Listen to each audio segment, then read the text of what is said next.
মধ্যপ্রাচ্যে প্রথম দেশ হিসেবে মৃত্যুদণ্ড পুরোপুরি বাতিল করল লেবানন। কয়েক দফা সংশোধনের পর মঙ্গলবার দেশটির সংসদে সংক্রান্ত একটি বিল পাশ করেছে। নতুন আইনে মৃত্যুদণ্ডের পরিবর্তে যাবজ্জীবন ও কঠোর সশ্রম কারাদণ্ডের বিধান রাখা হয়েছে। 128 সদস্যের সংসদের সংখ্যাগরিষ্ঠ আইন প্রণেতা বিলটির পক্ষে ভোট দেন। তবে ইরান সমর্থিত সশস্ত্র গোষ্ঠী হিজবুল্লাহর সংসদ সদস্যরা এর বিরোধিতা করেছেন।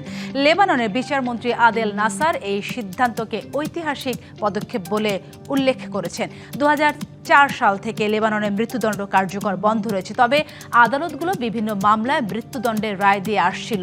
গত বছরের শেষ নাগাদ দেশটিতে 85 জন মৃত্যুদণ্ডপ্রাপ্ত ব্যক্তি ছিলেন। মৃত্যুদণ্ড বাতিলের সিদ্ধান্তকে স্বাগত জানিয়েছে অ্যামনেস্টি ইন্টারন্যাশনাল। সংস্থাটি একে মানবাধিকারের বড় বিজয় হিসেবে অভিহিত করেছে। তবে নতুন আইনে সশ্রম কারাদণ্ড কিভাবে কার্যকর হবে তা নিয়ে প্রশ্ন রয়েছে।